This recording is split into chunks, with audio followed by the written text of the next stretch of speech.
This is the second session of discussing molecular orbital theory, and today I'll be discussing the different types of bonds, that is sigma bonds, pi bonds and delta bonds, and also the molecular orbital diagrams of certain homonuclear diatomic molecules. So firstly, the different types of bonds. Sigma bonds are the first type of bonds we need to know. They are formed by the head-on overlap of orbitals.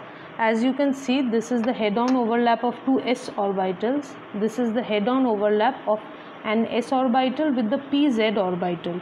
Why the pz orbital? Because as you know, the three p orbitals are directed along the three axes, that is x, y and z axis.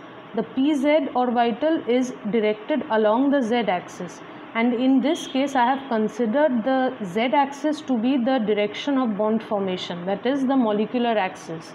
So that is the reason why s and pz is forming a sigma bond. So in case of px and py, s will not form a sigma bond because px and py will be directed like this.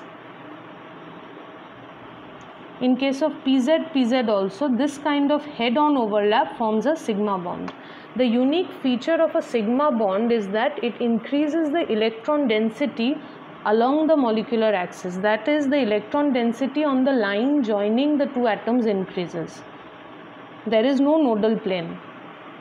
So S-S combination, S-PZ, PZ-PZ head-on overlap, then S dz square overlap head on, and pz dz square head on overlap causes sigma bonds. The next type of bond is pi bonds. So pi bonds are formed by the parallel overlap. In case of pi bonds, the electron density increases parallel to the molecular axis, that is, see, this is the z axis, the electron density over here and over here has increased, but there is a nodal plane along the z axis. So that is the major difference of a pi bond from a sigma bond.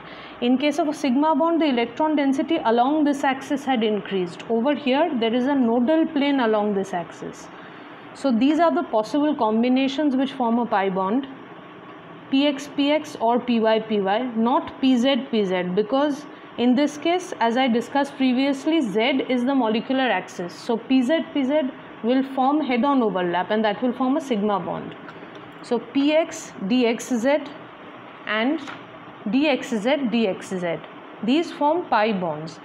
Now moving on to the delta bonds. Delta bonds are basically formed by the overlap of two d orbitals, as has been shown. So if you are viewing it from this direction, it will appear like two flowers, one on top of the other, with exact correlation of the orbitals, one on top of the other. So in case of delta bonds, there are two nodes, one along this plane and one along this plane. So in case of sigma bonds, there are no nodes. In case of pi bonds, there is one node along the molecular axis, and in case of delta bonds, there are two nodes.